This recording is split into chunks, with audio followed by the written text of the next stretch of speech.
ختم ہو جاتا ہے.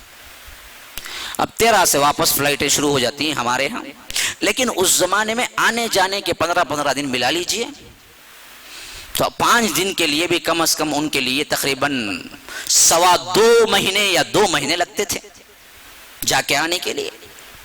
اب یہ ذوالحج میں تو نکل گئے، قافلے نکل گئے مدینے میں سے، مدینہ خالی پڑ گیا تھا، اور یہ بدبخت آ کے سراؤنڈنگ کیے ذوالحج کے ابتدائی ایام میں. اچھا معلوم تھا ہی نہیں اس وقت اندر کوئی نہیں ہے بڑے صحابہ میں سے، سراؤنڈنگ کر لیے اور اتنا زیادہ دباؤ ڈالا کہ یا تو وہ خلافت چھوڑ دیں یا تو ہم قتل کریں گے. اب جو لوگ تھے ان میں حضرت علی تھے اور ان کے بیٹے تھے حسنین کریمین، انہوں نے حتی الامکان اس کو سنبھالنا چاہا. آپ کو معلوم ہے بدبختوں نے ایسا ماحول بنا دیا کہ ہمیں ایسا سمجھ آتا ہے کہ پکے مخالف تھے عثمان اور حضرت علی، نعوذ باللہ. لیکن یہ بات بہت کم لوگوں کو معلوم ہے کہ حضرت عثمان کے خلافت کے دور خلافت میں ان کے محل کو جب محاصرہ کیا گیا تو اس وقت پہرا دینے والے حسنین کریمین ہیں اور حکم دینے والے حضرت علی ہیں. انہوں نے حکم دیا باقاعدہ اپنے بچوں کو. یہ بدبخت بعید نہیں کہ آگے اندر بھی چھلانگ لگا کہ حضرت عثمان کو قتل کر دیں گے، تم پہرا دو، دروازے پہ کھڑے رہا کرو ہتھیار باندھ کے. یہ محبت تھی دونوں کے اندر، جو شیعت نے آ کے ہمارے اندر کیا ہے تفرقہ ڈالا ہے. اپنے بچوں کو کیا کیا ہے، دربان بنا کے کھڑا کیا حضرت عثمان کے گھر پر. اور جب دیکھا کہ حضرت عثمان کسی کو نہیں چاہتے ہیں، یعنی 2 آپشنوں میں سے کوئی نہیں ہے. اس کا بھی وجہ یہ تھی کہ حضرت عثمان کو خلافت کی چاہت نہیں تھی. اللہ کے رسول کی ایک حدیث تھی جس کی وجہ سے انہوں نے خلافت سے اترنا نہیں چاہا. وہ یہ تھی کہ اللہ کے رسول صلی اللہ علیہ وسلم نے فرمایا حضرت عثمان سے کہ ایک زمانہ آئے گا اللہ تجھے ایک گفٹ دے گا، ایک کپڑا پہنائے گا، ایک لباس پہنائے گا، عثمان لوگ تجھے اس سے اتارنے کی کوشش کریں گے، تو نہ اترنا. انہوں نے تعبیر یاد رکھ لی تھی کہ وہ یہی ہے جو اللہ نے مجھے خلافت دی ہے، میں نہیں اتر سکتا. اچھا، یہ واقعہ ان کے گورنر شام کے حضرت معاویہ تھے. یہ تقریباً حضرت عمر کے دور سے شام کے، سیریا کے، دمشق کے، ڈیماسکس، اس کے گورنر رہے ہیں. حضرت عمر کا 10 سال اور ان کا 12 سال، اٹھا لیجئے کتنے سال سے ہیں، 22 سال سے گورنر پہ. ان کے پاس سب سے مضبوط طاقت تھی. جب معاملہ معلوم ہوا کہ یہ لوگ محاصرہ کر لیے ہیں اور یہ شور کر رہے ہیں، کیونکہ 2 سالوں سے چل رہا تھا معاملہ، تو حضرت معاویہ نے خاص لیٹر بھیجا حضرت عثمان کو، اللہ کے لیے اپنے آپ پہ رحم کیجئے، میرے پاس آ جائیے دمشق میں. انہوں نے کہا کہ میں جیتے جی مدینہ نہیں چھوڑ سکتا جہاں اللہ کے رسول کی قبر ہے. یہ محبت تھی. انہوں نے صاف کہہ دیا میں جیتے جی نہیں چھوڑ سکتا مدینہ. انہوں نے کہا خیر کوئی مسئلہ نہیں، میں ایک فوج بھیج دیتا ہوں آپ کی حفاظت کے لیے، کم از کم اس کو قبول کیجئے. انہوں نے کہا کہ میرے جیتے جی میرے لیے مسلمانوں کا ایک قطرہ خون بھی نہیں بہے گا، میرا بہا تو بہا، میرے لیے مسلمان نہیں لڑیں گے. صاف آرڈر کر دیا، ایک بندے کو بھی نہیں بھیجنا تم. اب حضرت معاویہ پسپا ہو کے ہاتھ باندھ دیے گئے، گویا کہ وہ مچل رہے تھے عثمان کو کیا ہے محفوظ مقام پہ رکھنے کے لیے، لیکن عثمان کا آرڈر یہ تھا کہ میری حفاظت کے لیے کوئی ایک بندہ بھی نہ بھیجو. اسی اسنا میں یہ ذوالحج میں آ کے سراؤنڈ کریے، تقریباً 1 سے لے کر 18 ذی الحجہ وفات ہوئی ہے. 18 ذی الحجہ وفات ہوئی ہے، شہادت ہوئی ہے. 18 دن سراؤنڈنگ میں ان کو پانی تک اندر جانے نہیں دیا گیا محل کے اندر. جب بے وفات شہادت ہوئی، پیاسے گزرے ہیں روزے کی حالت میں، تو 3 دن کربلا میں پانی بند ہونے کے واقعے سے زیادہ 18 دن عثمان کے لیے پانی بند ہونا زیادہ نہیں. کتنے سنیوں کو معلوم ہے بتاؤ تو صحیح. تو پھر مان لو شیعت کا غلبہ ہے ہمارے اوپر، وہ کھیل کھیل رہے ہیں اب تک بھی، ورنہ تو کربلا سے بھی بڑا واقعہ پیش آ چکا تھا عثمان کی شہادت میں. تاریخ سے ثابت ہے، کوئی چیز ایسی نہیں ہے جس میں میں کیا ہے معتبر یا کر اعتبار سے گھٹی ہوئی یا کر سطحی کوئی روایت پیش کر رہا ہوں، سب کے سب اتھینٹک مستند تاریخوں سے حوالے ہیں یہ پورے. میں نے 3 کا ذکر پہلے کر دیا، ابن خلدون، ابن اسیر اور ابن طبری، تاریخ طبری. ان تینوں کے اندر مستند ترین روایتیں اس بات کی غماز ہیں جو میں بیان کر رہا ہوں آپ کو. اچھا، اس کے بعد ہوا کیا؟ ایک رات انہوں نے فیصلہ کر ہی لیا، آج کچھ بھی ہو، حسنین کریمین بھی دربار پہ موجود کیوں نہ ہو اور یہ بھی وہ پہرا دے رہے ہوں، ہم کسی نہ کسی طرح قتل کرنا ہی ہے. اور قتل کرنے والا پیچھے سے دیوار پھلانگ کے آیا، جبکہ دروازے پہ حسنین کریمین ہتھیار لے کے کھڑے ہوئے تھے، ان کو پتہ بھی نہیں چلا. انہی 1500 کے شریر لوگوں میں سے کوئی 1 یا 2 وہاں سے نکلے، اندر آئے اور روم میں داخل ہوئے، جبکہ حضرت عثمان قرآن پڑھ رہے تھے. وہ مصحف جہاں پہ حضرت عثمان کے قتل کا خون گرا آج بھی استنبول کی میوزیم میں محفوظ ہے. جس مصحف پہ وہ پڑھ رہے تھے قرآن، اور روزے کی حالت میں تھے، افطار کرنے کے لیے بھی کچھ نہیں تھا، جبکہ افطار کا وقت ہو چلا تھا. ایسی حالت میں انہوں نے جب وار کیا تو سب سے پہلا وار ان کی بیوی نائلہ نے روکنا چاہا، جن سے یہ 4 انگلیاں کٹ گئی پوری کی پوری. پھر اس کے بعد وہ مار یہاں پر کیا گیا ہے، حضرت عثمان کے شہید ہونے کا سبب بنا، اور خون کا چھیٹا وہاں اڑا جہاں پر کیا ہے، اللہ تبارک و تعالی نے صبغۃ اللہ ومن احسن من اللہ صبغہ، اللہ کے رنگ میں رنگ جاؤ، یہ آیت ہے سورہ بقرہ کی. وہ پڑھ رہے تھے تو برابر وہیں پر جا کے ٹچ ہوا خون بھی. اور حضرت عثمان اس مظلومانہ حیثیت سے شہید ہو گئے. آپ کو معلوم ہے شہادت کے 3 دن تک بھی دفن کرنا نصیب نہیں ہوا حضرت عثمان کو. بڑی ہمت کر کے حسنین کریمین اور کچھ نوجوانوں نے رات کو چھپے چھپے اکیلے میں جنت البقیع جو آج ہے اس سے بہت دور پرے ایک مخصوص جگہ میں دفن کر دیا تھا. بعد میں عمومی خلافت کے بعد وہ جگہ بھی آج کے قبرستان جنت البقیع میں شامل کر دی گئی. جب وسیع ہوا قبرستان تو وہ جگہ بھی اندر آ گئی. نماز جنازہ صرف 18-20 لوگوں نے پڑھی تھی. کس کی؟ دوہرے داماد جن سے فرشتے بھی حیا کرتے تھے، خلیفۃ المومنین، پوری دنیا کے حاکم. کیا یہ کربلا کے سانحے سے بڑا سانحہ نہیں ہے؟ کتنے لوگ ہیں جو 18 ذی الحج کو مناتے ہیں یوم شہادت؟ کتنے لوگ ہیں جو 3 دن روتے ہیں ان کے لیے، یا 1 گھنٹہ روتے ہیں؟ یا کتنے لوگ ہیں جو ان کو مارنے والے کو لعنت اللہ علیہ کہتے ہیں، نام بھی پتہ نہیں ہے کس نے مارا ہے، لیکن جس کے دور میں صرف یزید تھا اس کو ہر دن تم لعنت اللہ کہتے رہتے ہو، حالانکہ حقیقت میں شامل تو نہیں تھا وہ فوج میں. بعد میں آئے گی کہ کیا رکھنا ہے عقیدہ انشاءاللہ. مجھے وقت اجازت دے دو بھائی، دیکھیں وقت اجازت دے تو میرے پاس وقت بہت کم ہے. اب میں کیسے پھر تیزی سے لے جانا ہے ویسے ہی لے جانا ہے پھر تاریخ کو. تو خیر میں اختتام تک پہنچانے کی کوشش کروں گا. تو اب دیکھیے اس کے بعد کے جو واقعات ہوئے یہ بھی پری پلانڈ ہوئے، وہی منافقین اور یہودیوں کی سازشیں. لیکن درمیان میں سین میں جو آئے وہ کون تھے؟ وہ صحابہ تھے. اور جو دشمنی پال رہے تھے ان کو اچھا موقع مل گیا صحابہ کو بدنام کرنے کا، اور یوں بدنام کیا بدبختوں نے آج سنیت کے دائرے میں رہتے ہوئے بھی بہت سو کی زبانوں سے نکل جاتا ہے کہ معاویہ نے غلط کیا، فلاں کیا، نعوذ باللہ ثم نعوذ باللہ.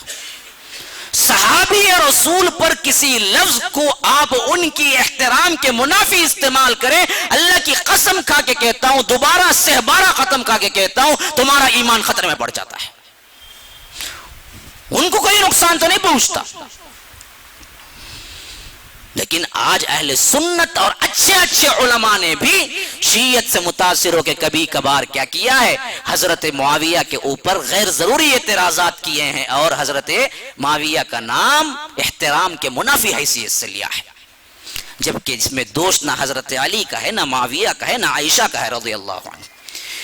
اس میں تو گیم کھیلا گیا اور سامنے سین میں لوگ آ گئے، بیچارے معصوم تھے، پتہ نہیں تھا.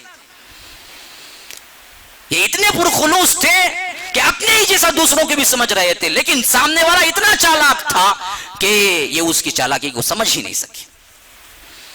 گیم کھیلنے والا یہ گروہ ہے. تو حضرت عثمان کا جیسے ہی قتل ہوا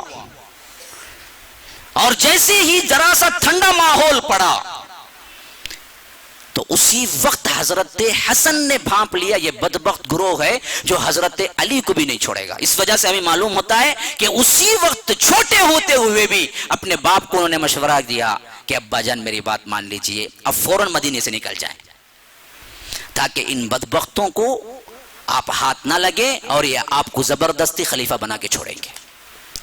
لیکن اس وقت حضرت علی نے اپنے بیٹے کی بات نہیں مانی. شاید زیادہ سمجھتے ہوں گے یا معصومیت زیادہ تھی کہ ان لوگوں کی چال بازیوں کو سمجھ نہ سکے. تو جو گروہ نے عثمان کو باقاعدہ دیوار پھاند کے قتل کیا تھا، اسی گروہ نے پھر 2-3 دن کے اندر اندر علی کو ڈھونڈ نکالا اور مجبور کر دیا کہ آپ کو خلافت لینی ہی لینی ہے. اب ایسے 2 چکی کے پاٹوں میں جس طرح انسان پھنس جاتا ہے، اس طرح حضرت علی مجبور ہو گئے کہ نہ باہر جا سکتے تھے، نہ اس وقت اس خلافت کو چھوڑ سکتے تھے. اب جو گنے چنے تھے اس وقت کے جو صحابہ مدینے کے اندر، انہوں نے بیعت کر لی. حضرت علی رضی اللہ عنہ خلیفہ بن گئے برابر. حضرت عثمان 35 ہجری کے بعد 36 میں حضرت علی خلیفہ بن گئے. بنایا کون بنایا؟ یہی بدبخت گروہ جو حضرت عثمان کو قتل کیا. تو اب وزراء کون ہوں گے بھائی ساتھ میں خلیفے کے؟ ہاں، ابو بکر کو حضرت عمر جیسے ساتھی ملے، حضرت عمر کو علی جیسے ساتھی ملے، حضرت عثمان کو بھی علی جیسے ساتھی ملے، علی کو ساتھی جو ملے قاتلان عثمان ملے. تو نام علی کا بدنام ہو گیا، کرتوت تو ان بدبختوں کے تھے. بات سمجھو جہاں میں سمجھانا چاہتا ہوں. اب ان بدبختوں نے بٹھایا ہے تو علی خود مجبور ہو گئے کہ ان کی باتوں پہ چلیں. اسی وجہ سے حضرت حسن پہلے پہچان گئے تھے. انہوں نے کہا کہ صاف نکل جائیے آپ مدینے سے، آپ رہیں گے تو یہ زبردستی کریں گے. تو یہی ہوا، حضرت علی خلافت پہ بیٹھ گئے. اب سب سے پہلا مسئلہ آیا ان کے پاس، آپ قاتلان عثمان کا بدلہ لیں. جیسے ہی یہ ریٹرن لوٹے، کون؟ حضرت عائشہ، حضرت طلحہ، حضرت زبیر اور حضرت معاویہ تک نیوز گئی کہ حضرت علی خلیفہ بن گئے ہیں. تو یہ پورے بڑے صحابہ نے حضرت علی سے مطالبہ کیا کہ آپ پہلے فیصلہ ان کا کریں جو حضرت عثمان کو قتل کیا، ان کو نکالیں اور قصاص لیں. کیسے لیں گے جی؟ وہی لوگ بنائے حضرت علی کو. یہ بات علی سمجھتے تھے، ادھر حضرت معاویہ دور تھے، سمجھنے کے لیے تیار نہیں تھے. حضرت علی نے کہا اللہ کے لیے کچھ وقت مجھے دو، میں ضرور قاتلان عثمان کو نکال کھڑا کروں گا، لیکن اب نہیں ہو سکتا میرے ہاتھ سے. تو حضرت معاویہ ہوں، حضرت عائشہ ہوں، حضرت طلحہ ہوں، حضرت زبیر ہوں، سب نے مل کے کہا کہ ہم وقت نہیں دے سکتے، آپ پہلے نکالیں یعنی تو ہم جنگ کریں گے. اب ادھر کی حالت یہ سمجھنے سے قاصر تھے، ادھر کی حالت وہ سمجھنے سے قاصر تھے. سامنے موضوع کیا آ رہا تھا؟ حضرت عائشہ اور حضرت علی لڑ گئے، جنگ جمل. لڑایا کون؟ پیچھے کس کی سنگ چنگاری تھی؟ دونوں معصوم تھے، دونوں مخلص تھے، دونوں دین کا بول بالا چاہتے تھے. یہ بدبخت تھے جو اندر گھسے ہوئے تھے جو ان کو لڑایا. آخر کار ہوا کیا کہ ادھر سے یہ لوٹے مکے سے مدینہ آ رہے تھے، نیوز پہنچی حضرت عائشہ کو کہ قاتلان عثمان حضرت علی کے ساتھ ہیں اور یہ قصاص بھی لینا نہیں چاہتے. تو حضرت عائشہ کو اتنا غصہ آیا کہ کہا کہ میں بصرہ سے بھی جا کے اور فوج اکٹھی کروں گی. اور انہوں نے کیا کیا؟ اپنے گھوڑے اون کو پلٹا، بصرہ کی طرف کر دیا. اور یہ جا رہے تھے، راستے میں طلحہ زبیر ملے جو اس وقت کے سب سے بڑے صحابہ تھے، عشرہ مبشرہ کے. انہوں نے اما عائشہ سے پوچھا مسئلہ کیا ہے؟ کہا کہ قاتلان عثمان حضرت حسین کو گھر میں گھس کے قتل کیے ہیں اور یہی حضرت علی کے ساتھ ہے. حضرت علی مانتے نہیں ہیں قتال کے لیے، ان کے قصاص کے لیے. تو انہوں نے بھی تہیہ کر لیا کہ ہم آپ کا ساتھ دیں گے، اور یہ بھی مل گئے. تو ایک طرف زبیر، طلحہ اور ساتھ اماں عائشہ ایک گروپ، ادھر حضرت علی تنہا. اور جب معلوم ہوا کہ یہ بصرے میں جا کر وہاں بھی اور لوگوں کو جمع کر کے بڑی ایک زبردست فوج اکٹھی ہو گئی ہے، تو حضرت علی نے سوچا اب چارہ کار نہیں، یا تو خود ملوں جا کے سمجھاؤں یا نہیں تو جنگ کروں. تو انہوں نے بھی اپنا قافلہ لے کے راستے میں سے نکل گئے. دونوں کا جب ملن ہوا تقریباً 20,000 سے اوپر کا لشکر تھا. افسوس تو اس وقت ہوتا ہے جس میں ہمیں کیا ہے، اللہ کے رسول کی پوری جنگوں کے جو مقتول شہید ہوئے ہیں ان سب کو ملا کے 1,500 تک کی نوبت نہیں پہنچتی. ایک جنگ جبل میں 13,000 صحابہ قتل ہوتے ہیں. کون سا صحابی ایسے ہوگا جو اپنے ہی کو مارنے کے لیے تیار ہو جائے؟ یہ صاف نظر نہیں آتا کہ یہ اپنوں کی نہیں غیروں کی سازش میں پھنس گئے تھے. بدر میں کتنے مارے گئے؟ 14 صحابی ہیں جو شہید ہوئے. بدر، احد، خندق، پھر آگے جاؤ خیبر، پھر آگے جاؤ فتح مکہ، پھر آگے جاؤ غزوہ طائف، پھر آگے جاؤ غزوہ تبوک، پھر آگے جاؤ غزوہ حنین. ان تمام جنگوں کو ملا کے دیکھ لیجئے، تمام شہداء آگے اور پیچھے کے ملا کے 1,500 سے زیادہ نہیں بنتے. ایک جنگ جمل میں 13,000 شہید ہوئے ہیں.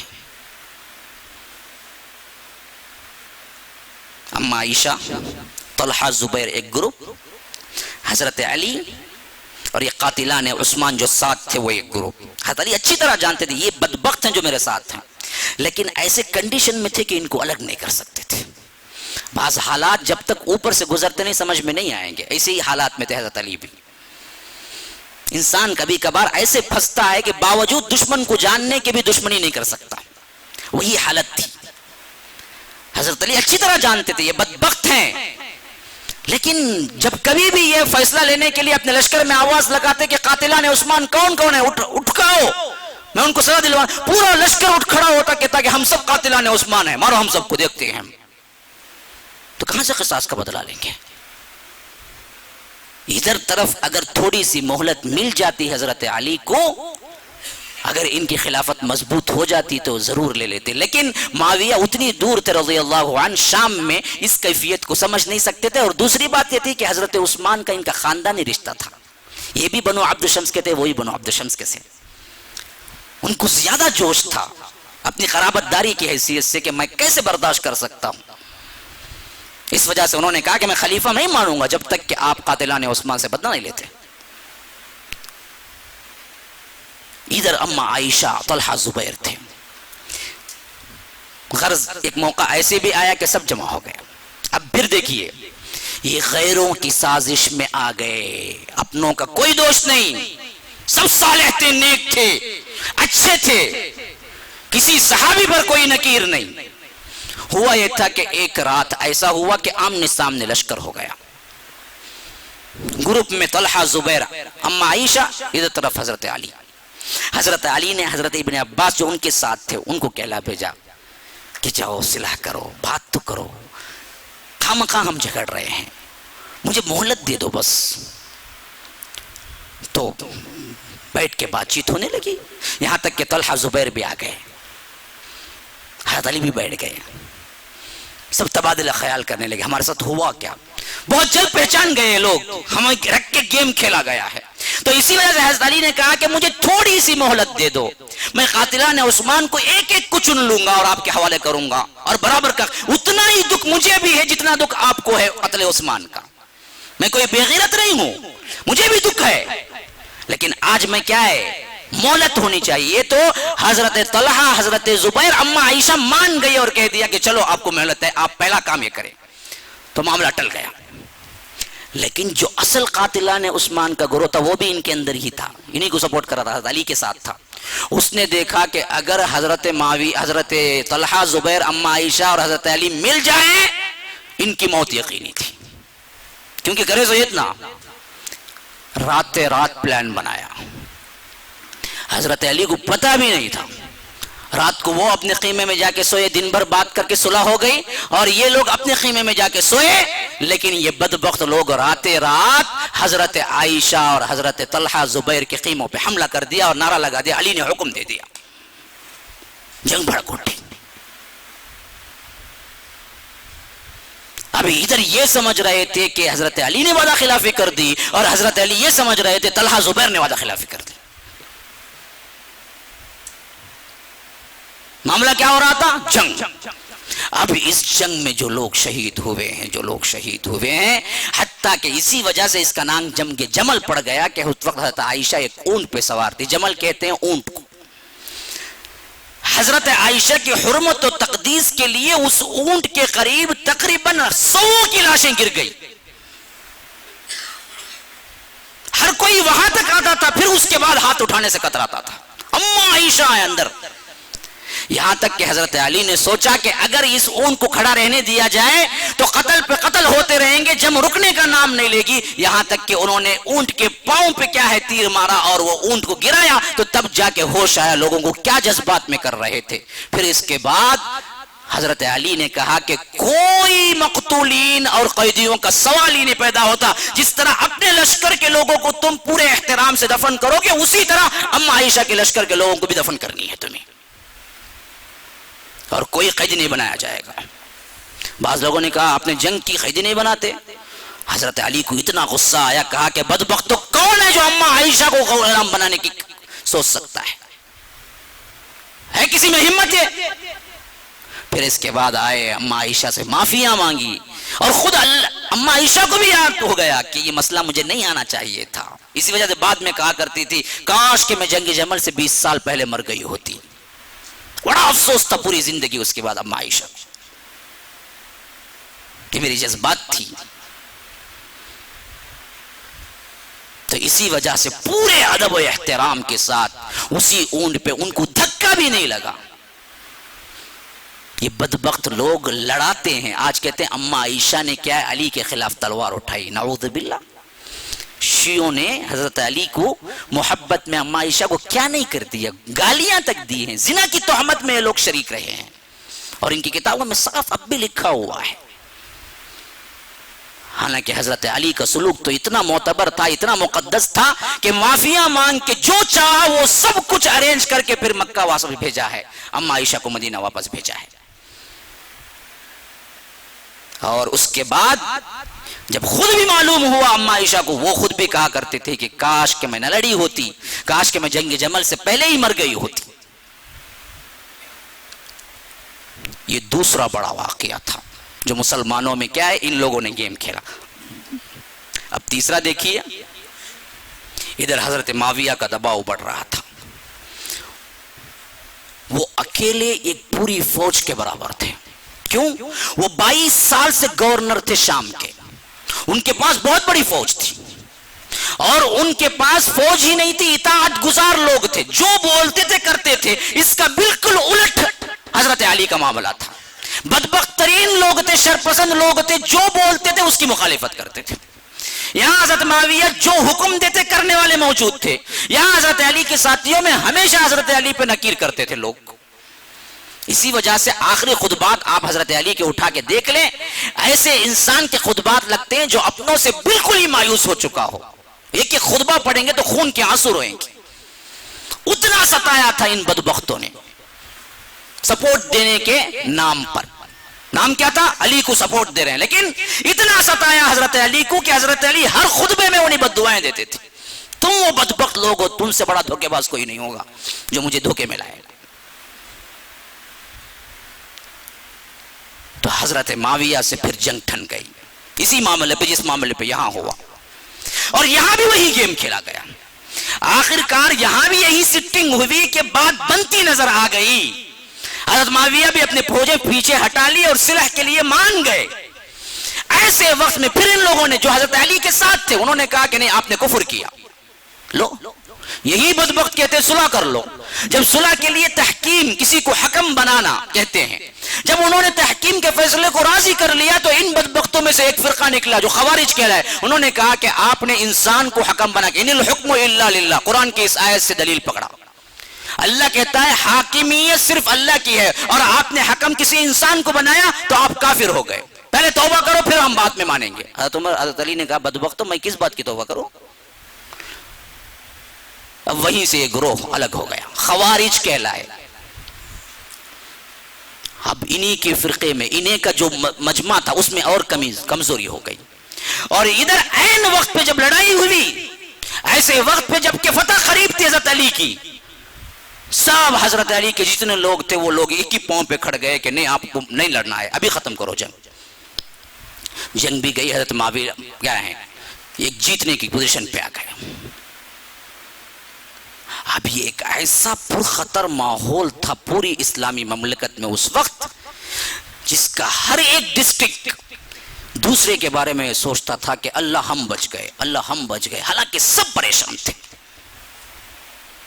ان حالات میں یہی خوارج کے گروپ سے جو خوارج نکلے نا، جنہوں نے صحابہ کو تک کافر کہا، کعبۃ اللہ کے اندر بیٹھ کے فیصلہ ہوا کہ جن جن سے پرابلم ہو رہا ہے ان سب کو ہم قتل کر دیں گے۔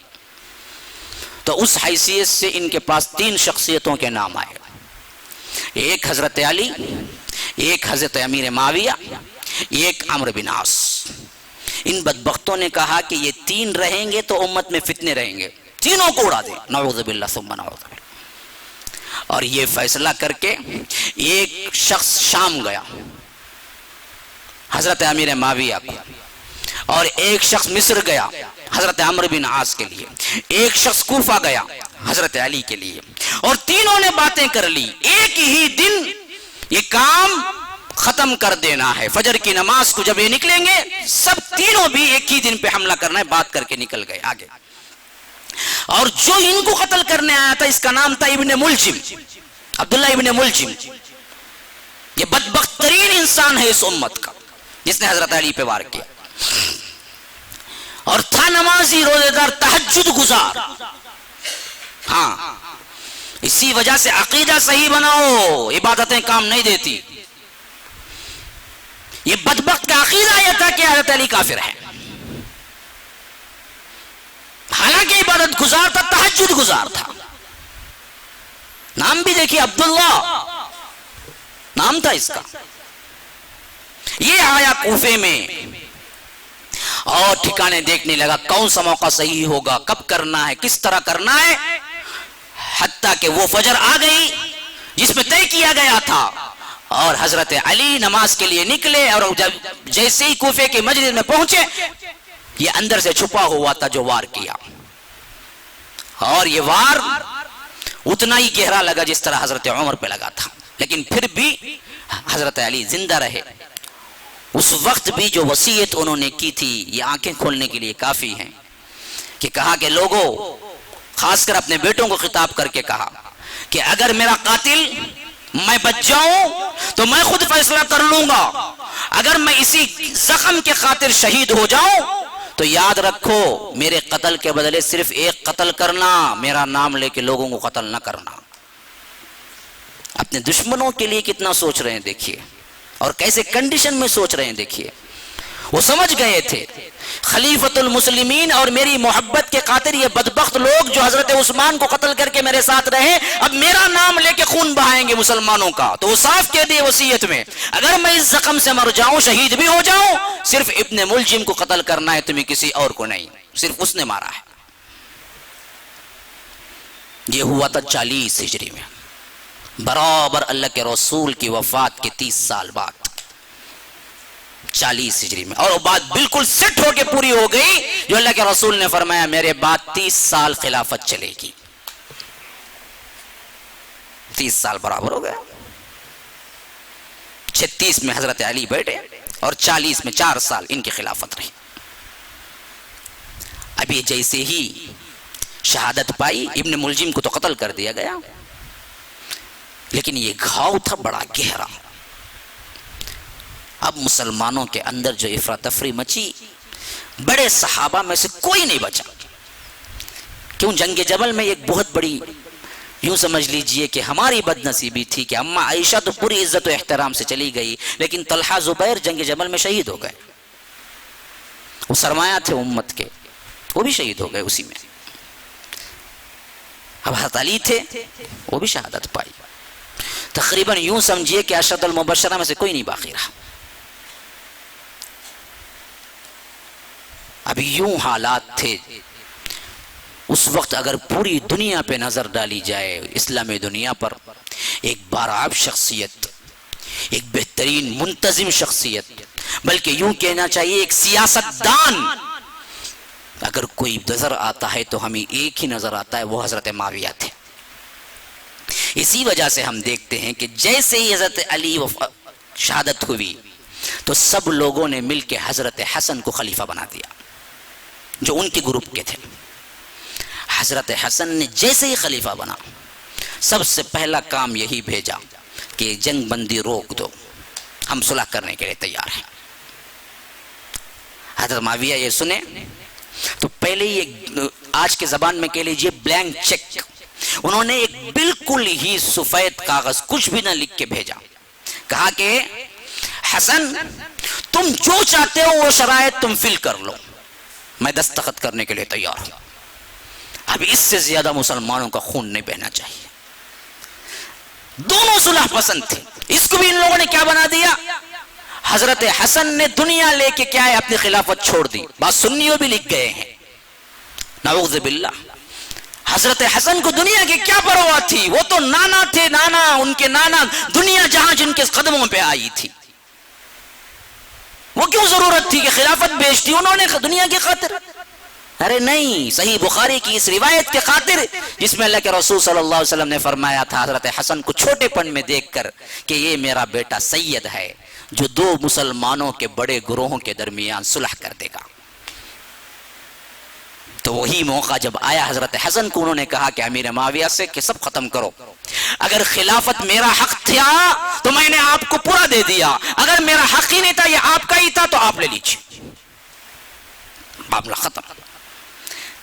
تو متفقہ طور پر ہے 40 ہجری جو عام الجماعہ کے نام سے یاد کیا جاتا ہے، پوری جماعت متحد ہو گئی مسلمانوں کی. پھر وہ شان و شوکت آ گئی، حضرت امیر معاویہ بن گئے خلافت والے، خلیفۃ المسلمین. اور بلینک چیک گویا کہ حضرت حسنین کریمین کو دے دیا کہ جو چاہے تم مانگو اور جو چاہے تم کہو، ہم ماننے کے لیے تیار ہیں. اتنا بہترین کیا تھا؟ اندرونی تعلق تھا، رشتہ داری نبھائی تھی. اور حضرت حسن نے بھی اس وقت کے بڑے بڑے مطالبات رکھے. حضرت امیر معاویہ نے ایس سائن کرتے گئے اور پورا کا پورا مجمع پھر جم گیا، سلطنت اسٹرانگ ہو گئی. پھر پورے 20 سال وہ ہے جس میں کوئی شر پسند بھی اپنا دم نہ ہلا سکا. 40 سے لے کر 60 ہجری تک 20 سال، 22 سال گورنر رہے، 20 سال پورے مسلمانوں کے خلیفہ رہے حضرت امیر معاویہ.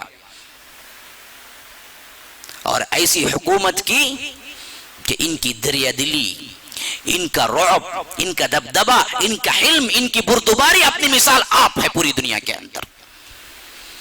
اور ایسا احسان نبھایا اور ایسا معاملہ حضرت حسنین کریمین سے کیا کہ کوئی موقع باقی نہ رہا کہ ان کو کچھ بھی کرنے کا.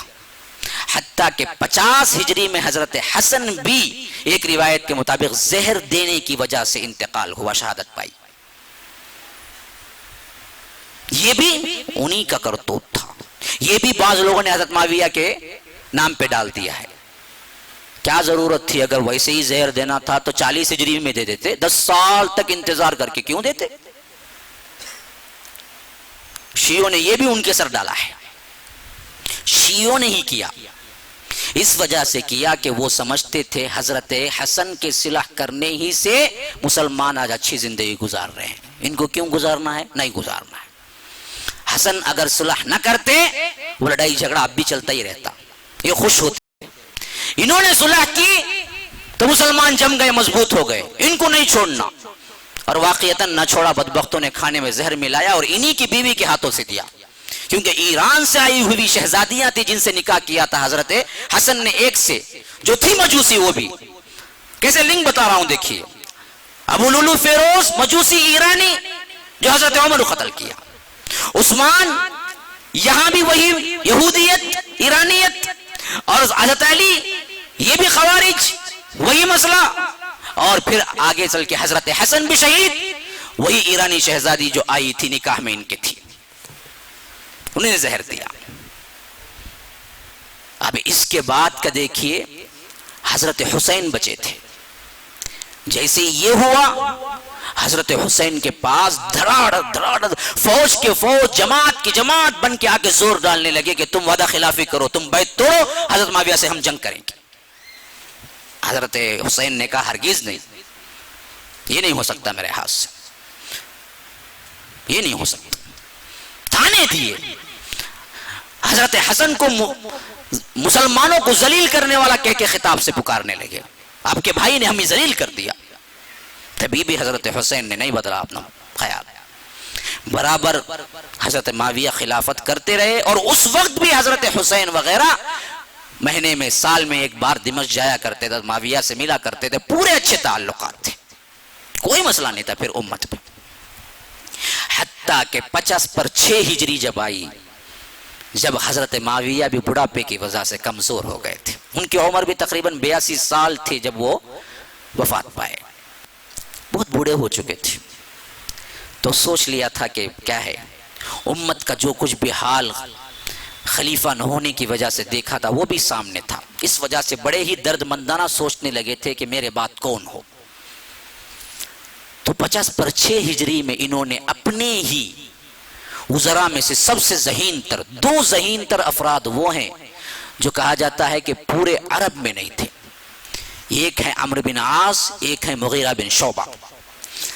عمرو بن عاص کے بارے میں تو حضرت عمر کا یہ قول ہے کہ کبھی کبھی وہ عمرو بن عاص کو دیکھتے اور کبھی کسی بدو عرب کو دیکھتے اور کہتے کہ اے اللہ ان دونوں کا بنانے والا تو ہی ہے، یعنی اتنا فرق، یہ اتنا بڑا ذہین اور یہ معمولی انسان، اللہ نے ایسا بنایا۔ تو ذہین ترین افراد میں سے یہ 2 بھی تھے، اور یہ دونوں سیکریٹری تھے حضرت امیر معاویہ کے۔ انہی میں سے ایک کو حضرت مغیرہ بن شعبہ کو بلا کے انہوں نے کیا کیا، اپنی رازداری کے ساتھ بتایا کہ میں بھی پریشان ہوں، میرے بعد ہوگا کیا ہوگا، پھر وہی لڑائی جھگڑے، ہمیں کچھ نہ کچھ کرنا ہے۔ تو اس وقت سب سے پہلے ذہن میں یہ بات آئی کہ کوئی بھی کام کریں گے مسائل پیدا ہو سکتے ہیں، ایک مسئلہ ایسا ہے جس سے مسائل گھٹ سکتے ہیں، وہ یہ کہ آپ اپنے ہی بیٹے یزید کو بنا دیں۔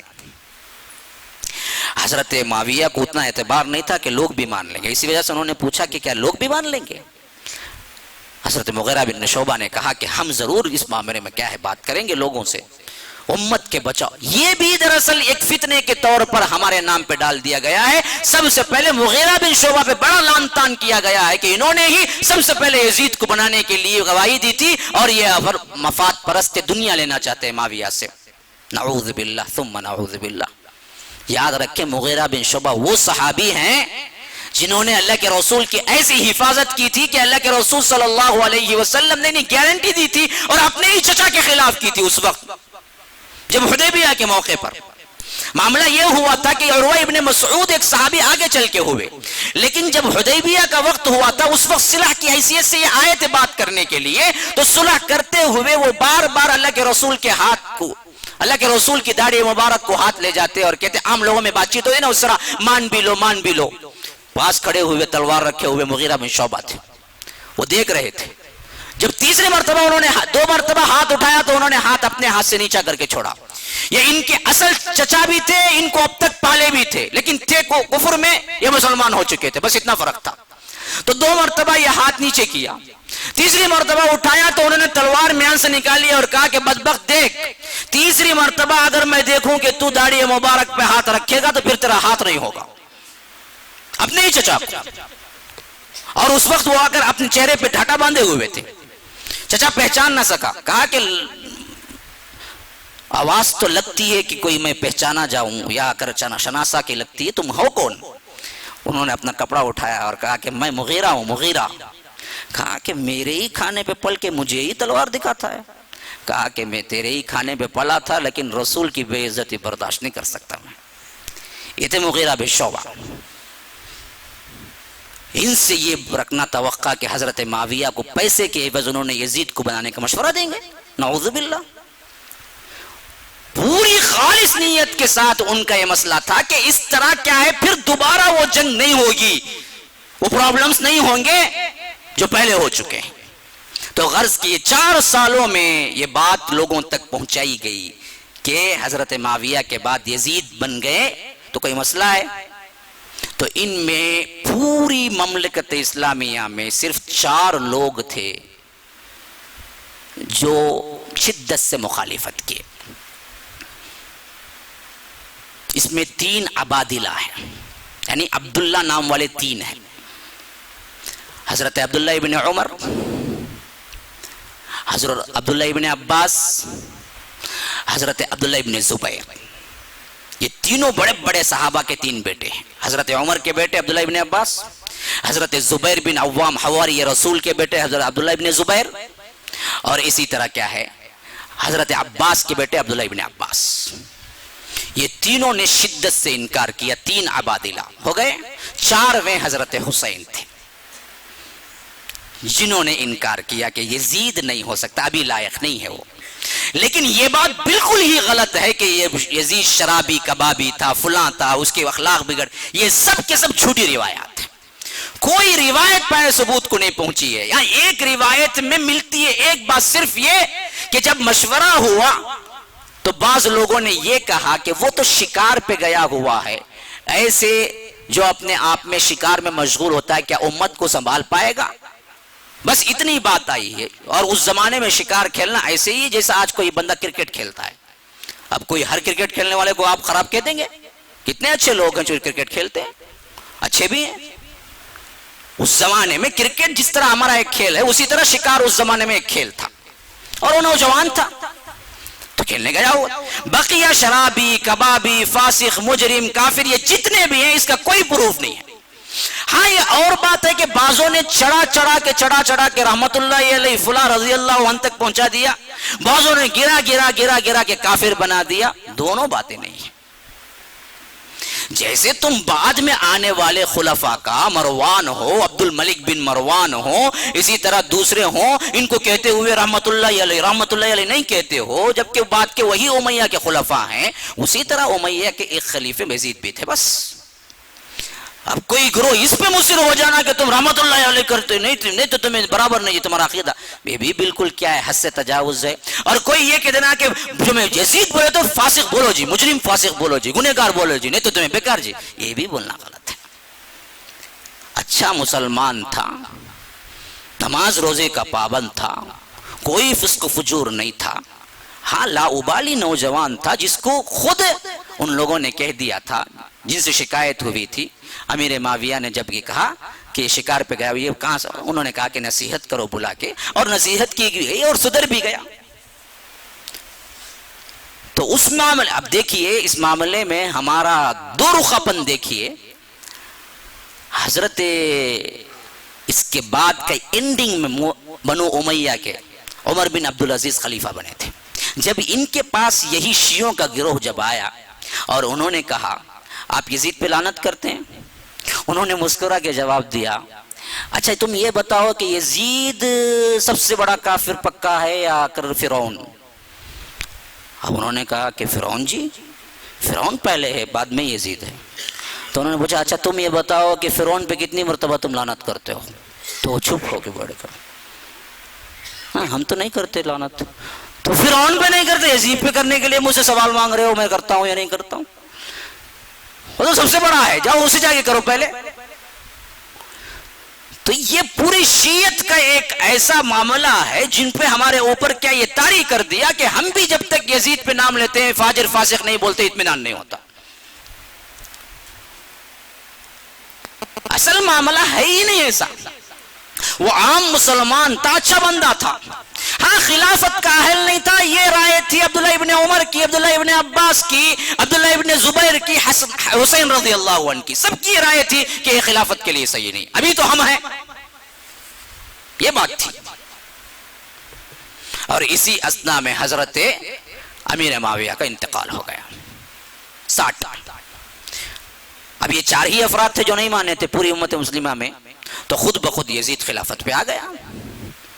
جب خلافت پہ بیٹھا تو اس وقت باقاعدہ وہاں کے گورنر جو تھے ان کو لکھ بھیجا. زیادہ تر مدینے میں تھے حسین، اور باقی عبادلہ جتنے بھی تھے مکے میں تھے. جو مکے میں تھے مکے کے گورنر کو، جو مدینے میں تھے مدینے کے گورنر کو بھیجا کہ خاص طور پر ان لوگوں کو بلا کے میری خلافت کی بیعت لے لو. اب وہاں کے جو گورنر تھے ان کو بلائے. مدینے میں حسین تھے، حضرت حسین کو بلایا.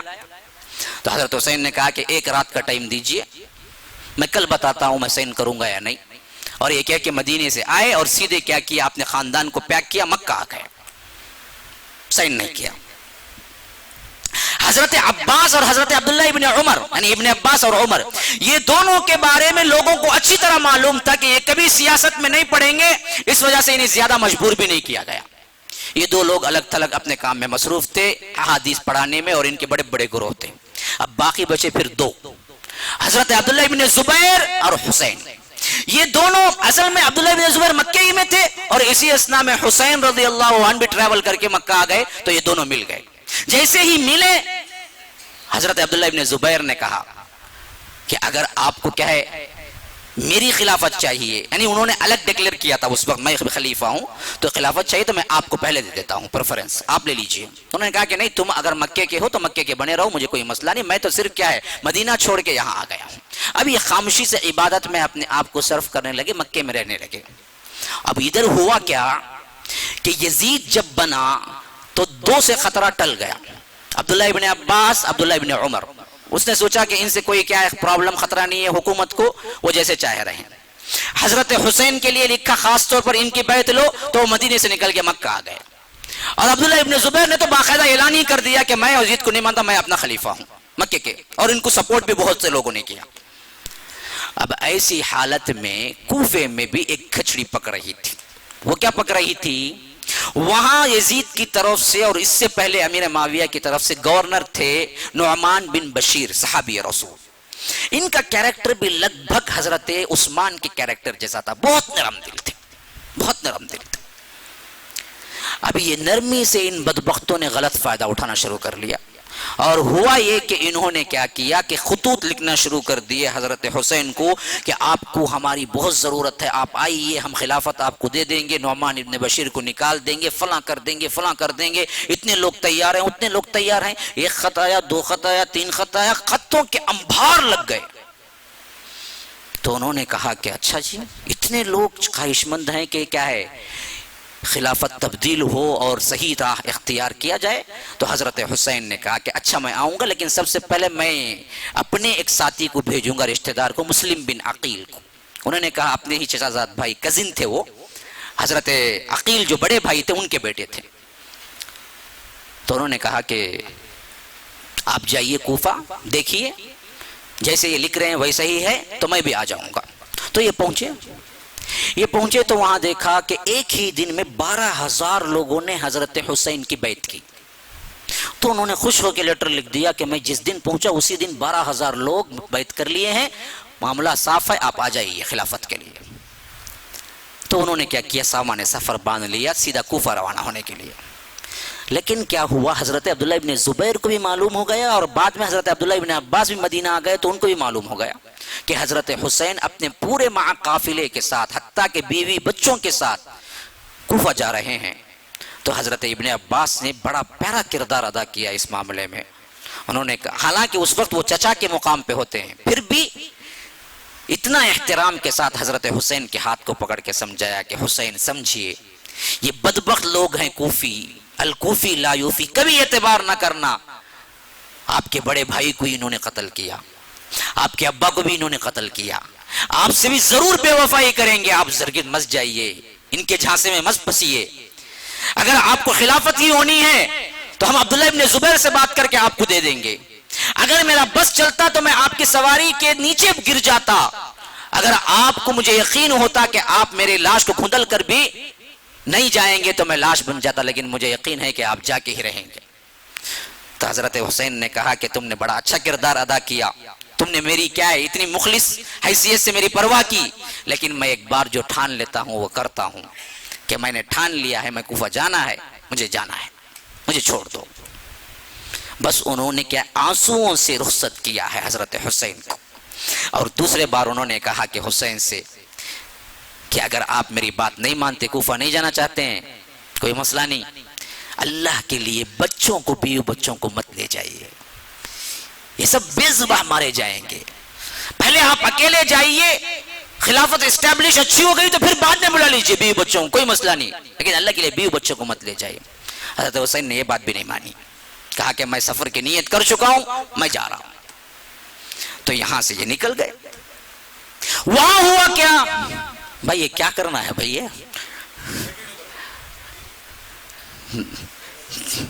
کیا آپ ذمہ دار ہیں؟ کیا کروں، اگلے طور پر کروں؟ نہیں، دور سے بھی آنے والے ہیں نا، کیسا؟ اچھا خیر، ایک 10 منٹ کی اجازت دیجئے، کیسے بھی میں ختم کرنے کی کوشش کرتا ہوں۔ وہاں ہوا کیا؟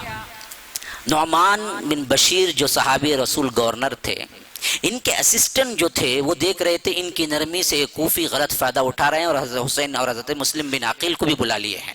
تو انہوں نے جا کے شکایت کی، دیکھیے آپ یزید کے گورنر ہیں اور یزید کی حکومت کے خلاف سازشیں ہو رہی ہیں، آپ کچھ نہیں کرتے۔ حضرت نعمان بن بشیر بڑا پیارا جواب دیا، دیکھو جو کچھ ظاہر معاملہ سامنے آئے گا میں ضرور کروں گا، یہ اندر کیا ہو رہا ہے میں چیک کرنے کی کوشش نہیں کروں گا، اللہ کے لیے چھوڑ دو، کیونکہ معاملہ حضرت حسین کی طرف کا ہے، میں ان کے خلاف کیا چارج کروں، چھوڑ دیجئے۔ جب ان کے وزراء نے دیکھا کہ نعمان بن بشیر بہت ہی کیا نرم ہیں اور اس معاملے میں یہ چھوڑ کے دے رہے ہیں، تو انہوں نے کیا کر دیا، یزید کو ڈائریکٹ خط لکھ دیا کہ یہاں معاملہ کمزور ہو رہا ہے تمہاری حکومت کا، اور نعمان بن بشیر بہت کمزور ہیں اس معاملے میں۔ تو یزید نے کیا کیا، اپنے مشاورتی کمیٹی میں بات رکھی کہ یہ کوفے والوں کو سنبھالے گا کون، بار بار کچھ نہ کچھ کرتے رہتے ہیں۔ تو اس وقت ان کے وزراء میں سے ایک نے نام دیا کہ آپ ابن زیاد کو بھیج دیجئے وہاں پر۔ یہ کون تھا؟ یہ عبید اللہ ابن زیاد تھا، زیاد بن ابو سفیان کا بیٹا۔ یہ ایک طرح سے حضرت معاویہ کے بھائی لگتا تھا، میں بھائی کا بیٹا لگتا تھا۔ اب اس کی لمبی ہسٹری ہے، میں نہیں جانا چاہتا تاریخ میں، لیکن تھا بڑا ہی، جو آگے چل کے حجاج نے ظلم کی حیثیت سے نام کمایا، اس سے پہلے نام ظلم کی حیثیت سے ابن زیاد کا تھا، اتنا بڑا ظالم تھا۔ اب ویسے بھی وہ یزید ذرا ناراض تھا عبید اللہ ابن زیاد سے، ایسے وقت میں وہ بدبخت نے یہ سوچا کہ اگر اس وقت میں اس کو سپورٹ کر دوں اور اچھی طرح کارکردگی کر کے دکھاؤں تو بعید نہیں کہ مجھے کیا ہے یزید بھی پسند کر لے۔ ایسی حیثیت میں اسے لیٹر پہنچتا ہے، جاؤ کوفے کی گورنری سنبھال لو اور نعمان بن بشیر کو بھیج دو۔ تو یہ بدبخت سیدھے نکل کے کیا کرتا ہے، آ کے گورنر ہاؤس میں سب سے پہلا چارج لیتے ہی کہتا ہے کہ دربار سجاؤ۔ دربار سجتا ہے تو جو مسلم بن عقیل کو اپنے گھر میں پناہ دیتے ہیں، ہانی ایک تابعی ہیں، بہت اچھے تھے، انہوں نے ہی سب سے پہلے پناہ دی جب 12,000 کی بیعت ہوئی تھی، انہی کے گھر میں حضرت مسلم بن عقیل تھے۔ جب دربار سجایا، حضرت نعمان بن بشیر کو یہ کہہ کے بھیج دیا کہ آپ کیا ہیں، فارغ ہیں، معزول ہیں اور کرنٹ گورنر میں ہوں، اور لیٹر بتا دیا تو وہ چلے گئے۔ جب یہ بیٹھا تو اس نے کہا کہ سب سے پہلے لوگوں کو اکٹھا کرو، بڑے لوگوں کو، سب آ گئے تو پوچھا ہانی نظر نہیں آتے؟ لوگوں نے کہا کہ ہانی ہاں پتہ نہیں، ہانی نظر نہیں آتے۔ بعضوں نے کہا کہ ہانی اصل میں کیا ہے، زیادہ سپورٹ وہاں کر رہے ہیں، مسلم بن عقیل بھی انہی کے گھر میں چھپے ہوئے۔ اس نے کہا کہ اچھا میں پتہ کراتا ہوں، بڑا ذہین بھی تھا، مکار بھی تھا۔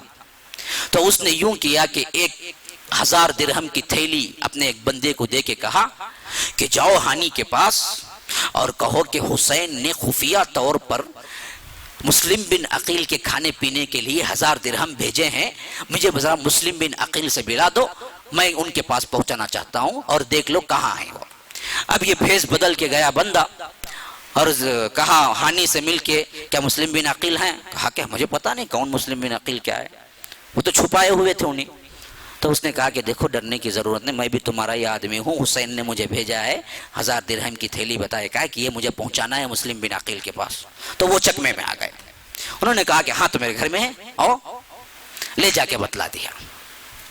اب اس نے وہ تھیلی پیش تو کر دی اور وہاں سے سلام علیک سلیک کر کے نکلا، سیدھے پیچھے راستے سے گورنر کے پاس پہنچا۔ عبید اللہ ابن زیاد سے کہا کہ میں اپنے آنکھوں سے دیکھ کے آؤں، انہی کے گھر میں مسلم بن عقیل بیٹھے ہوئے ہیں۔ اب اس نے کیا کیا کہ جاؤ اب پکڑ کے لاؤ ہانی کو۔ اب سپاہی گئے ہانی کو پکڑ کے لائے۔ اس نے پوچھا کہ کیوں جی، مسلم بن عقیل تمہارے گھر میں اور تم نے حضرت حسین کے نام پر 12,000 کی بیعت لی، 12,000 لوگوں نے بیعت کر لیا؟ انہوں نے کہا کہ مجھے تو پتہ نہیں ہے.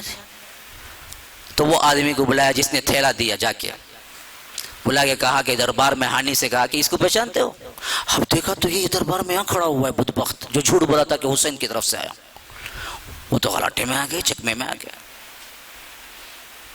تو اس نے کہا کہ اتنی بڑی غداری کرتے ہو تم، اب تو تمہارا خون حلال ہے. تلوار مارنے ہی والا تھا کہ انہیں قید کر لیا گیا. اب ان کو قید کیا اور وہاں پر نیوز حضرت مسلم بن عقیل کے گھر میں پہنچ گئی کہ ہانی جو آپ کا میزبان بنا ہوا تھا وہ ابن زیاد کے قبضے میں ہے اور ابن زیاد پلان کر رہا ہے آپ کو بھی مارنے کا.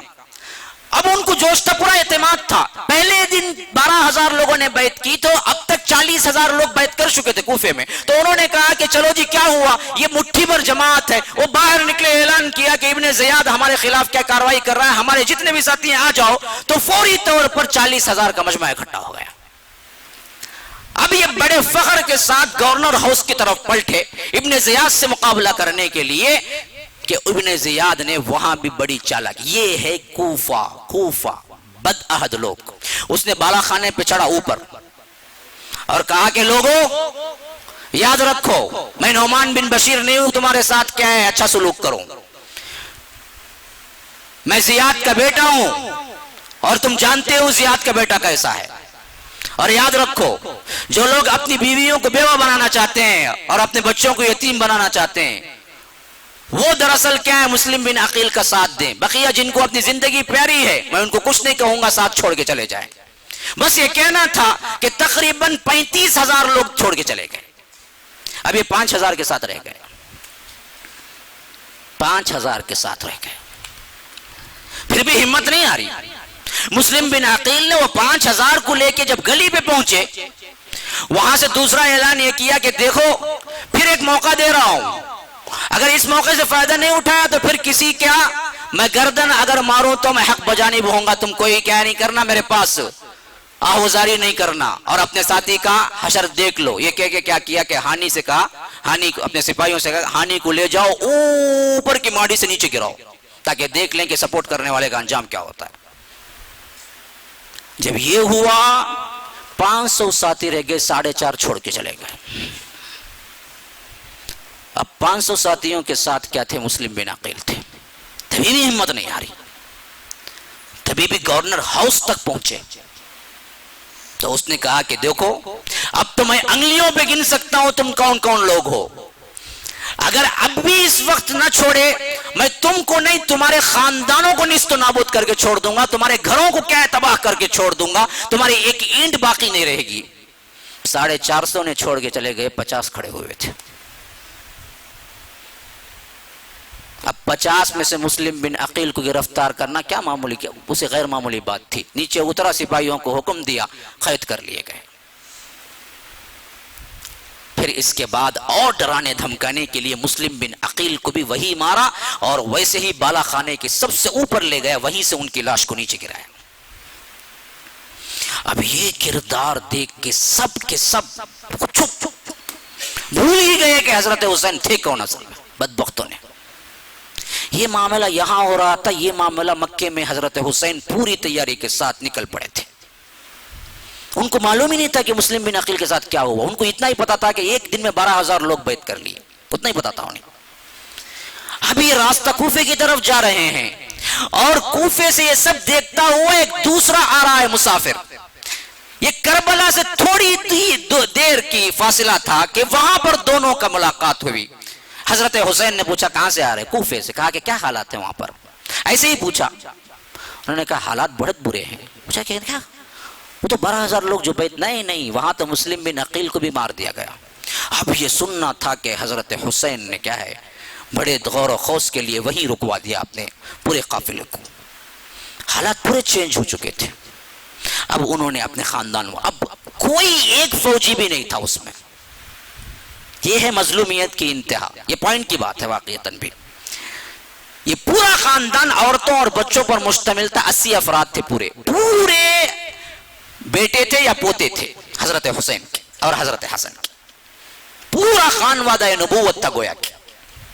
کوئی بڑا آدمی نہیں تھا ان میں، تھے تبھی وہ رشتہ دار تھے.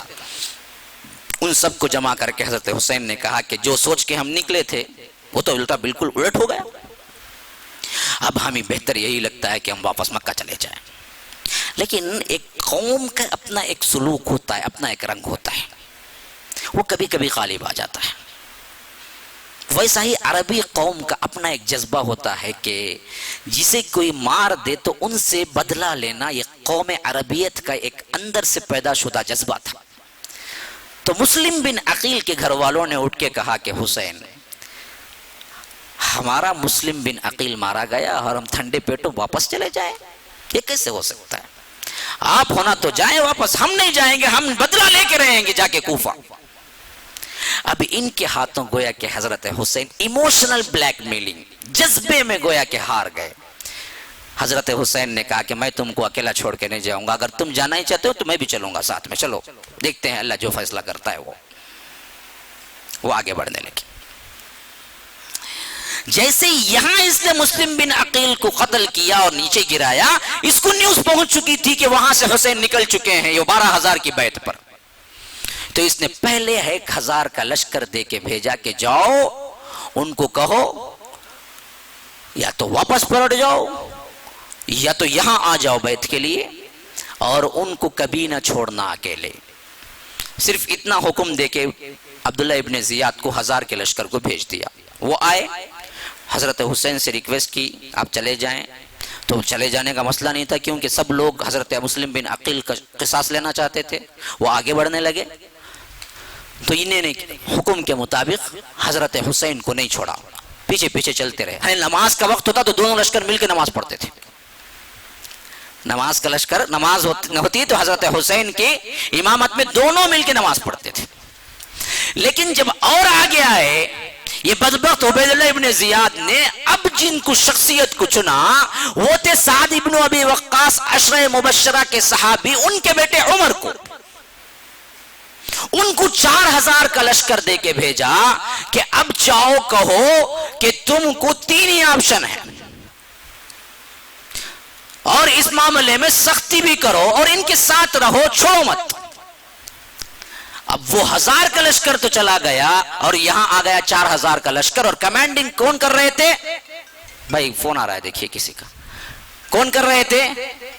حضرت سعد ابن ابی وقاص کے بیٹے عمر. اسی وجہ سے ان کے نام کو آج گالی بنا دیا گیا ہے، حالانکہ بہت بڑے صحابی کے بیٹے ہیں. یہ صرف ان کا معاملہ یہ تھا کہ یہ ابن زیاد کے حکم پہ آئے تھے اور دل سے صلح کرانا چاہتے تھے، لیکن ان کا نام بھی کیا تاریخ میں بگڑ گیا. تو یہ حضرت حسین کے پاس آ کے ملے، نمازیں ساتھ پڑھتے تھے اور کہتے تھے کہ کوئی نہ کوئی راہ نکال لیجئے. تو حضرت حسین نے ایک روایت کے مطابق یوں آیا ہے کہ خود آپشنز پیش کیے. کہ آپشن یہ پیش کیے کہ دیکھو میں جہاں سے آیا ہوں وہیں چلا جاتا ہوں مکہ، یا نہیں تو تم ایسا کرو کسی بارڈر پہ مجھے بھیج دو جہاں پر جہاد ہو رہا ہے، میں بھی ایک عام آدمی کی طرح جہاد کرتے ہوئے شہادت پا جاتا ہوں. یا وہ بھی نہیں مانتے ہو تو مجھے سیدھا یزید کے پاس پہنچا جاؤ، یزید کے پاس میں پہنچ کے ہم دونوں بات کر لیتے ہیں، میرا اور یزید کا معاملہ ہے. یہ عبید اللہ بن زیاد درمیان میں آنے کی ضرورت. تو حضرت عمر بن سعد بہت خوش ہو گئے اور ان کو یقین بھی تھا کہ عبید اللہ بن زیاد یہ تینوں میں سے کوئی ایک بات مان لے گا. تو اسی وجہ سے وہ خوش لیٹر لکھے اور کہا کہ حضرت حسین 3 شرائط پیش کرتے ہیں، ان میں سے جو آپ کو پسند ہو وہ لکھ کے بھیجیے، ہم کروا لیتے ہیں. ایک یا تو واپس ان کو مکہ جانے کے لیے اجازت دے دیا جائے، یا نہیں تو یہ بارڈر پہ جانا چاہتے ہیں جا کے وہاں جہاد کر لیں گے، یا نہیں تو یہ سیدھا یزید کے پاس ان کو پہنچا دے، وہاں جا کے وہ کیا کرنا ہے، بیعت کرنا ہے یا کیا کرنا ہے، یزید اور حسین بیٹھ کے بات کر لیں گے رضی اللہ عنہ. اب ابن زیاد نے سوچا اگر میں یزید کے پاس ملا دوں تو پھر میرا نام کیا رہ جائے گا، پہلے ہی یزید میں سے ناراض ہے، اب میرا ذرا کام بھی بتلانا ہے کہ تو میں خود ہی سے ٹیکل کروں گا. تو اس نے لکھ بھیجا بدبخت نے کہ مجھے کوئی شرط منظور نہیں ہے، ایک ہی شرط ہے کہ سیدھے میرے پاس آئے حسین اور میرے ہاتھ پہ یزید کی بیعت کریں. حضرت حسین کو سنایا گیا تو کہا کہ یہ ذلت میں برداشت نہیں کر سکتا. آدمی کا اپنا ایک مقام ہوتا ہے نا. حسین جیسی شخصیت یزید کے پاس آئے، عبداللہ ابن زیاد کے پاس آئے، انہوں نے کہا کہ یہ نہیں ہو سکتا میرا. جب یہ نہیں ہو سکتا تو اس نے حکم دے دیا کہ پھر تو تم ان کے ساتھ لگے رہو، چھوڑنا نہیں، نہ واپس جا سکتے نہ بارڈر میں پہنچ سکتے۔ اب یہ ساتھ ہو لیے گویا کہ چلتے رہے یہاں تک کہ وہ مقام آ گیا جو کرب اور بلا ہے۔ اصل میں کرب و بلا ہے، وہ کرب بلا بن گیا۔ کرب تکلیف، بلا مصیبت، اس کا نام ہی کرب و بلا تھا، جو آگے چل کے کرب بلا بن گیا۔ اس مقام پہ آ کے ٹھہرنا ہوا تو اس نے حکم دے دیا کہ بات منوانی ہے منواؤ یا تو جنگ کرو۔ لیکن اس معاملے میں ایک بات اچھی طرح یاد رکھ لیجئے، اس جنگ کے اعلان پر اور جنگ ہونے پر یزید کا کوئی ہاتھ نہیں ہے، اس کو معلوم بھی نہیں تھا۔ اس کو معلوم اس وقت ہوا جب حضرت حسین کا سر اور بعد میں ماں خاندان یزید کے پاس بھیجا گیا، اس وقت معلوم ہوا، ورنہ تو اس سے وہ بھی راضی نہیں تھا۔ یہ صرف عبداللہ ابن زیاد کا کرا کرایا ہے، اور اس وجہ سے ہے کہ بدبخت نے سوچا کہ میں ذرا نام کما لوں۔ لیکن سامنے جو لڑنے والی طبیعت آئی اور جو شخصیت آئی وہ حضرت سعد ابن ابی وقاص کے بیٹے عمرو ابن سعد تھے۔ انہوں نے ہی دو بدو جنگ شروع کی، اور میں تو کہا تھا کوئی جنگی آدمی نہیں تھا، 4000 کا لشکر، 80 لوگ اور اس میں بچے عورتیں ہوں تو کیا جنگ ہوگی؟ کوئی جنگ ہوئی نہیں، مظلوم مارے گئے، کوئی نہیں بچا۔ اور آخری میں حضرت حسین نے تلوار اٹھائی، ایک بھی دو تین چار کو قتل کر کے مارا، اور حضرت حسین بھی بڑی بہادری سے لڑتے رہے، اور ان پر کوئی بھی ہاتھ اٹھانے سے ڈرنے بھی لگا تھا۔ لیکن آخرکار وہ کام بھی ہو ہی گیا، اور حضرت حسین کے کیا ہے دھڑ کو اور سر کو الگ کیا گیا، اور دھڑ پہ کیا ہے گھوڑے چلائے گئے۔ یہ سب تاریخ ساز واقعات ہیں جس سے ہمیں انکار نہیں ہے، لیکن یہ ان ناموں کے ساتھ منسلک کرنا جن کا دوش نہیں تھا، یہ غلط فہمی ہے۔ یہ سب کچھ کیا کرایا انہی سے جہاں سے میں نے بات شروع کی، ورنہ تو اوپر جو نام آ رہے ہیں ان کا نہیں ہے، یہ غیروں کی پلاننگ تھی، اپنے پھنس گئے۔ اب وہ دن تھا کہ 10 محرم کا، جب یہ وفات ہوئی تھی، شہادت ہوئی تھی، اور بعد میں اس سر کو ابن زیاد کے دربار میں سجایا گیا۔ تو بدبخت نے بعض روایتوں میں آتا ہے کہ نازیبا الفاظ بھی کہے حضرت حسین کے بارے میں، جس میں کیا ہے صحابی رسول بھی موجود تھے، انس جیسے شخصیت موجود، انہوں نے روکا اور کہا کہ ابن زیاد یہ کام نہیں کر سکتا تو، کیونکہ میں نے دیکھا ہے ان ہونٹوں پر اللہ کے رسول کے ہونٹوں کو لگتے ہوئے۔ اللہ کے رسول پیار کیا کرتے تھے حضرت حسن سے، حضرت حسین سے۔ پھر یہ واقعہ بھی تاریخ میں بڑا عجیب ہے کہ پھر یہاں سے سر نکلا، ماں خاندان سب نکلے، ایک بچہ تھا جو بچ گیا تھا، حضرت حسین کا بیٹا جن کا نام علی تھا، اور وہی وہ آگے چل کے زین العابدین کہلائے، اور انہی کے بیٹے ہیں باقر جو ان کے اماموں سے بڑے امام ہیں، اور انہی سے نسل چلی، پھر 12 اماموں کی جو ہسٹری رکھے ہوئے ہیں وہ انہی سے ہیں۔ اور یہ ہو رہا تھا کوفے میں، اور یزید تھا شام میں، دمشق میں، وہاں دارالخلافہ تھا اس کا، اور یہ ساتھ میں چلے قافلے والے، چند عورتیں بچ گئی تھی، ایک چھوٹا بچہ تھا جو علی نام کا زین العابدین بنے آگے چل کر، اور بقیہ حضرت حسین کا سر بھی تھا، بعد میں بڑے عزت سے اس نے دفنایا، اور وہاں کے جو بھی لوگ اترے محل میں ان سب سے پوچھا کہ آپ کی کیا کیا ضروریات ہیں، وہ سب دیا، اور پورا سامان تیار کر کے انہیں پوچھا کہ آپ اگر رہنا چاہتے ہیں میرے محل میں تو میں محل دیتا ہوں آپ کو، اگر آپ مدینے میں یا مکے میں رہنا چاہے تو میں بھیجتا ہوں۔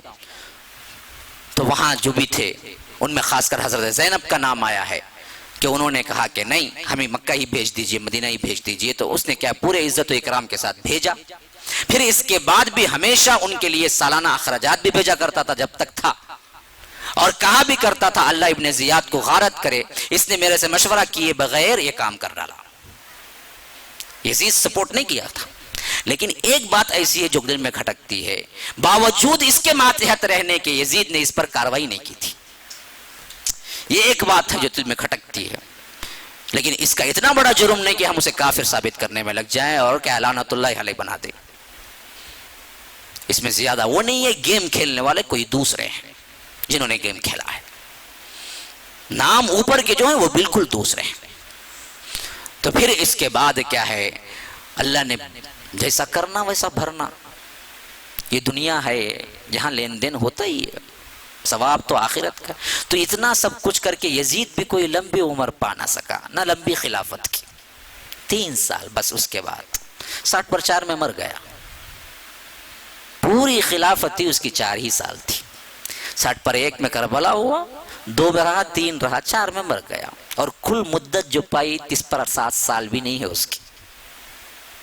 حضرت عمر کے دور خلافت میں پیدا ہوا. بس اب اس کے بعد قاتلان حسین کے نام پہ جو کچھ ہوا، ان بدبختوں کا کرا کیا ہے. امت کے اندر دو فساد مچا، جو مارے گئے. ایک لمبی تاریخ ہے انہوں نے کیا کیا، ہماری سنی تاریخ کو بدل کے شیعت کے رنگ میں رنگ دیا. پھر اس کے بعد یہ جو کچھ بھی کر رہے ہیں آج، یہی اصل قاتل ہیں حسین کے. ابن زیاد بھی نہیں ہے. اسی وجہ سے جب تھے میدان میں کربلا کے، اسی وقت حضرت حسین نے کہا بدبختو، تم ہی وہ لوگ ہو جو مجھے لیٹر لکھ کے بلائے تھے شیعہ نے علی، آج تم ہی میرے خلاف تلوار سنتے کھڑے ہوئے ہو. کوئی جواب نہیں دیا، اور ایک ایک کا لیٹر اپنے تھیلے سے نکال کے کھول کے بتلائے. دیکھو تیرا نام کیا ہے؟ سامنے لشکر میں کھڑا ہوا تھا. حضرت حسین پوچھتے تیرا نام کیا ہے؟ نام بتاتا تو لیٹر دکھاتا، دیکھ تیری سین یہاں پر ہے، تو نے مجھے بلایا تھا، آج تو میرے خلاف تلوار لے کھڑا ہوا ہے. یہ بدبختوں نے بلانے کی وجہ سے یہ نکلے مکے سے، ورنہ سیف تھے مکے میں وہ. اور یہی بلائے، یہی خلاف میں آ کے عبداللہ ابن زیاد کے حکومت کے انڈر میں جب اس نے حکم دیا لشکر میں جاؤ اور قتل کرو، تو یہی قتل کرنے بھی آئے. یہ ہے وہ مختصر ترین تاریخ جو میں بیان کر، مختصر بہت لمبی ہے، مجھے وقت اجازت نہیں دیتا، اس وجہ سے میں نے کیا ہے بہت کم عرصے میں ایک آپ کو خاکہ دیا. اس میں ایک بات پوائنٹ کی ہے جو خلاصہ سمجھ لیجئے. سب سے پہلی بات یہ ہے، ان میں کردار میں جو صحابہ آتے ہیں، اللہ کے لیے ان پر کوئی بدنیتی کا الزام نہ لگائیں یا اپنے دل میں کوئی خلاف بات نہ رکھیں، ورنہ آپ کے ایمان کو خطرہ ہے. کیونکہ اس میں جتنے صحابہ کے نام آتے ہیں سب معصوم تھے، ان کو پتہ ہی نہیں تھا گیم کھیلا گیا. نمبر 1. نمبر 2، ہمارا اصلی دشمن شیعہ سنی کے مسئلے سے زیادہ منافقین اور یہود ہیں، جن کی ایک بگڑی ہوئی شکل ہی یہ شیعہ ہے. نمبر 3، لعنت وغیرہ میں چکر میں پڑھ کے اپنے ایمان کو غارت نہ کیجئے. اس سے بڑے بڑے کافر و ظالم گزر گئے، آپ کتنی مرتبہ لعنت کرتے ہیں. تو جو کرتا ہے وہ بھرتا ہے، جو کیا وہ بھرے گا. یزید کی قبر میں آپ نہیں جائیں گے، آپ کی قبر میں یزید نہیں آئے.